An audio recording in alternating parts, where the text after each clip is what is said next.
नमस्कार, जकस रेसिपीजमध्ये तुम्हा सर्वांचे पुन्हा एकदा खूप खूप स्वागत आहे। बरेचदा असे होते की घरात काहीच भाजी नसते, मग अशा वेळेस काय भाजी बनवावी हा प्रश्न येतो।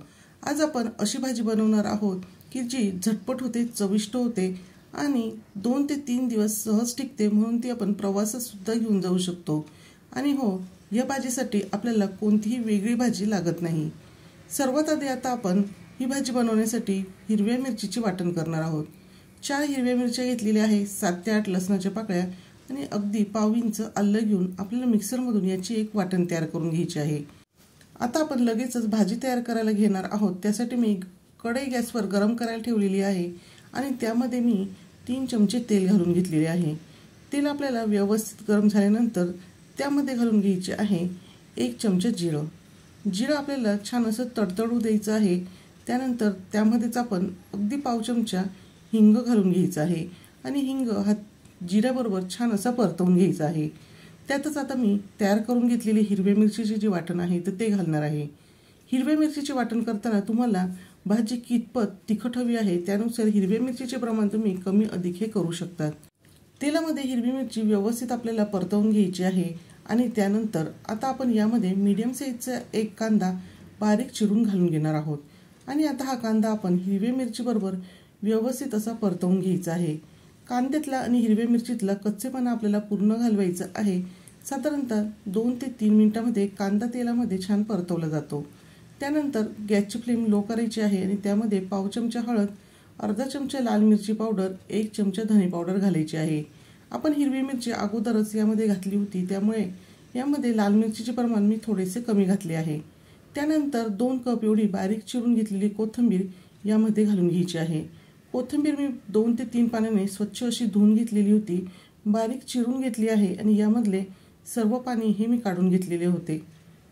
आता या कांद्याबरोबर एखादा मिनिटभर ही कोथिंबीर व्यवस्थित अशी परतवून झाल्यानंतर यामध्ये आपल्याला चवीनुसार मीठ घालून घ्यायचे आहे आणि पुन्हा आता आपण हे सर्व व्यवस्थित असे मिक्स करणार आहोत। आता इथे आपण 2 कप एवढी कोथिंबीर घेतली आहे, त्यासाठी मी 1 कप एवढे चणा डाळीचे पीठ घेतलेले आहे आणि आता आपण हे पीठ सर्व एकदम न घालता थोडे थोडे करून घालणार आहोत। किती आवश्यकता आहे त्याच्यानुसार आपल्याला हे पीठ घालत राहायचे आहे। आता इथे तुम्ही बघू शकता, सुरुवातीला थोडेसे पीठ घातल्यानंतर यामध्ये जो ओलसरपणा आहे तो अजूनही इथे जाणवतो आहे, त्यामुळे मी अजून थोडेसे चणा डाळीचे पीठ घातलेले आहे आणि आता जे उरलेले शिल्लक पीठ आहे ते सगळे पीठ मी यामध्ये घालून घेणार आहे। आता आपल्याला हे सर्व व्यवस्थित असे मिक्स करायचे आहे। आता इथे चणा डाळीच्या पिठाचे प्रमाण थोडे कमी अधिक हे होऊ शकते। सर्व व्यवस्थित असे मिक्स झाल्यानंतर आता आपल्याला हे चणा डाळीचे पीठ आणि कोथिंबीर व्यवस्थित अशी शिजवून घ्यायची आहे। त्यासाठी मी यावर झाकण ठेवलेले आहे। गॅसची फ्लेम अगदी लो ठेवायची आहे आणि आपल्याला दर 2 मिनिटांनी ही जी भाजी आहे ती झाकण काढून व्यवस्थित अशी हलवून घ्यायची आहे, म्हणजे ती कढईला जास्त काही खाली लागणार नाही। पुन्हा आता मी यावर झाकण ठेवलेले आहे आणि पुन्हा मी 2 मिनिटं याची वाफ काढून घेणार आहे आणि 2 मिनिटांनंतर आता झाकण पुन्हा काढायचे आहे। तर तुम्ही बघू शकता की खालची जी बाजू आहे तर तिथे चणा डाळीचे पीठ आपण यामध्ये घातल्यामुळे खालच्या बाजूने थोडेसे डागायला सुरुवात झालेली आहे, म्हणजेच खाली थोडासा सोनेरी रंग आलेला आहे। तर हे जे मिश्रण आहे किंवा ही जी भाजी आहे तर ती खालच्या बाजूला जळू नये यासाठी मी भाजीच्या चमच्याने 1 चमचा पाणी यामध्ये घातलेले आहे, म्हणजे कोथिंबीर सुद्धा छान शिजली जाईल, त्याचबरोबर यातले डाळीचे पीठ सुद्धा पटकन शिजेल।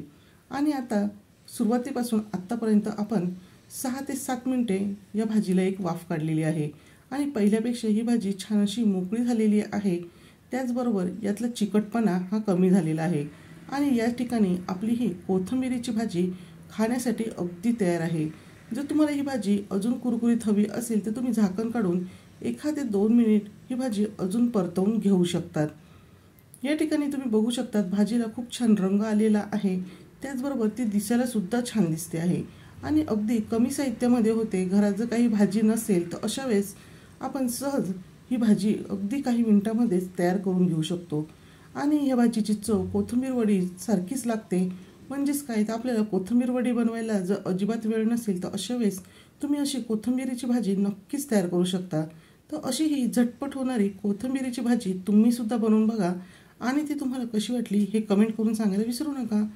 व्हिडिओ आवडला असेल तर व्हिडिओला लाईक करा, शेअर करा आणि जर चॅनलवर नवीन असाल तर चॅनलला सबस्क्राईब करून शेजारील बेल आयकॉनही क्लिक करा. पुन्हा भेटूया असेच एका छानशा आणि झकास रेसिपीसोबत.